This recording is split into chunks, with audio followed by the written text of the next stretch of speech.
चूक केली रे मी समर. मी खरंच इतके दिवस मी माणसांना जज न करण्याचा प्रयत्न करत होतो, त्यांना समजून घेण्याचा प्रयत्न करत होतो, पण या माणसांना, या चुकीच्या माणसांना मी पाठिंबा देत होतो.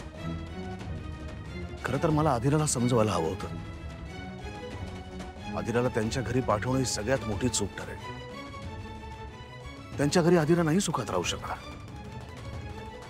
हे लग्न ठरवून सगळ्यात मोठी चूक केली मी आनंद, सगळ्यात मोठी चूक केली.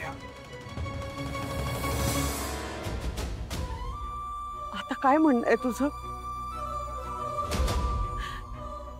अजूनही रोहन चांगला मुलगा आहे असं वाटतंय तुला? ही फॅमिली चांगली आहे असं वाटतंय तुला? बघ बघ त्यांचे संस्कार बघ. ती बाई बघ ना, त्या बाईने आपल्या मुलांवर काय संस्कार केले आहेत कळतंय का तुला? नाही नाही, म्हणजे अजूनही तुला असंच वाटतंय ना की मी वाईट आहे, मी हे सगळं घडवून आणलंय असं वाटतंय का तुला? मी सगळं केलंय, मला नकोय तुझं लग्न व्हायला असंच वाटतंय का तुला? नाही बाळा, असं नाहीये. मला हवंय माझ्या डॉलचं लग्न व्हायला, पण ह्या अशा घरात नाही ग. अजूनही विचार कर, जी माणसं लग्नाआधी अशी वागतायत ती लग्नानंतर कशी वागतील?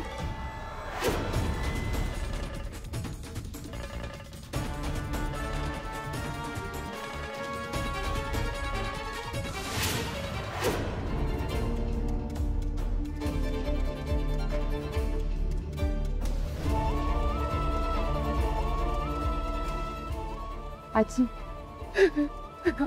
काय करतेस? खूप मोठी चूक झाली आमच्याकडे. अजय, माफी मागते मी तुमची. हे जे काही झालं ते व्हायला नको होतं. आणि यापुढे तुम्ही जो काही निर्णय घ्याल, जी काही शिक्षा द्याल ती भोगायला आम्ही तयार आहोत, कारण आमच्याकडनं खूप मोठी चूक झाली आहे.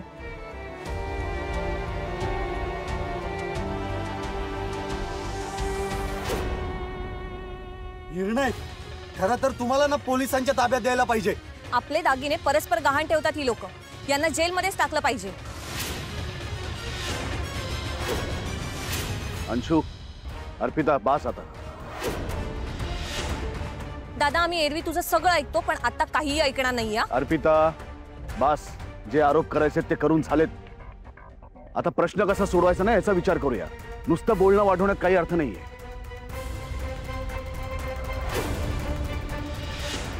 अजय, तू सांग काय करायचं? हे लग्न ठरल्याप्रमाणे व्हावं असं खरंच वाटतंय तुला? नाही दादा, मला नाही वाटत हे लग्न व्हावं. मलाही नाही. अशा लोकांची सोयरीक नकोच. घडी फोडायला पाठवायला पाहिजे. मी आजीला विचारलंय, बाकी कोणालाही नाही. आजी, आपल्या घरात तुझा शब्द अंतिम असतो. तू जे म्हणशील तेच होईल.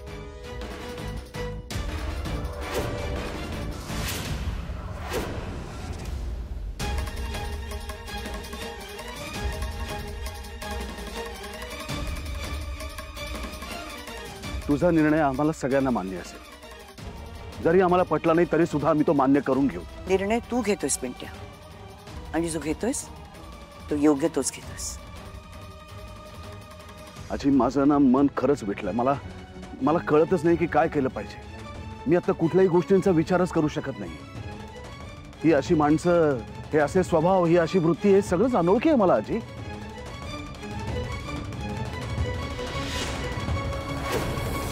आतापर्यंत मला जे योग्य वाटत गेलं ना तेच करत गेलो मी आजी. पण आता ना सारासार विचार करून निर्णय घेण्याची ताकदच नाही उरली माझ्या. आणि आता जर मी एखादा निर्णय घेतला ना तर मी नक्की त्यामधलं सगळ्यांचं नुकसान करेन. त्यापेक्षा तू सांग आजी, तू सांग काय करायचं. तू सांगशील तो निर्णय आम्हाला मान्य असेल. आजी, आता हे सगळं हाताबाहेर चाललंय. प्लीज सांग काय करूया.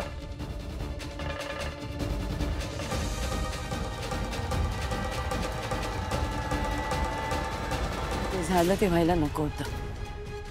आमचं नशीब म्हणून आम्हाला कळलं, नाही तर आम्ही भ्रमातच राहिलो असतो.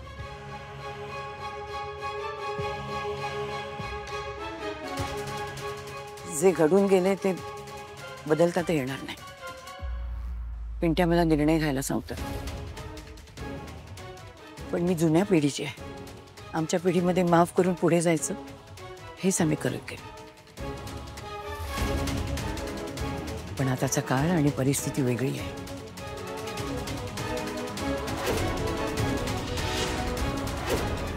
मी काही म्हटलं तरी संसार माझ्या पोरांना करायचा आहे.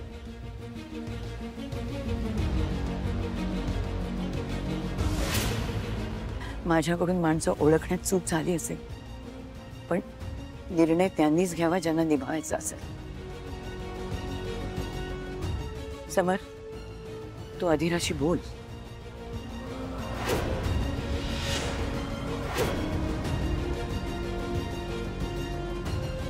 तुम्ही जो निर्णय घ्याल तो अंतिम असेल.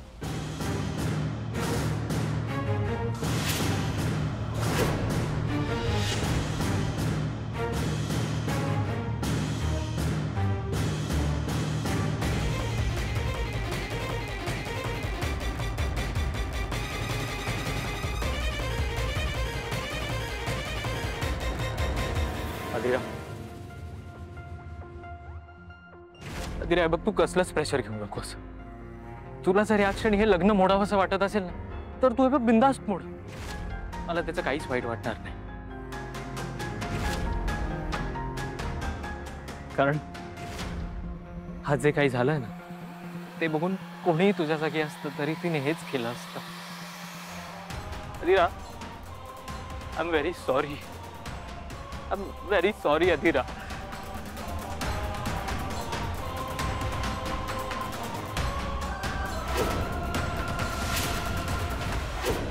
त्याची रोहन आणि अधिरा असं खूप प्रेम एकमेकांवर. पण तुम्ही घ्याल तो निर्णय आम्हाला मान्य आहे. आज जे काही झालंय त्यानंतर तुम्हालाही जर मागे फिरायचं असेल तर मी मनाला लावून घेणार नाही.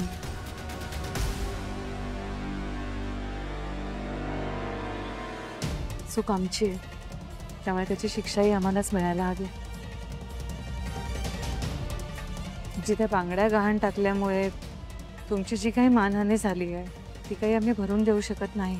पण मी इतकं नक्की सांगते, कष्टाने त्यातला 1 रुपया तुम्हाला परत करेन. I promise.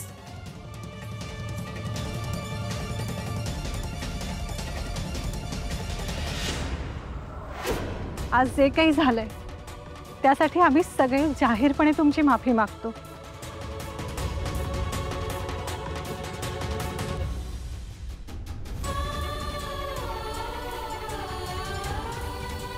आणि यात खरंच खोटेपणा नाही आहे, प्लीज समजून घ्या मला.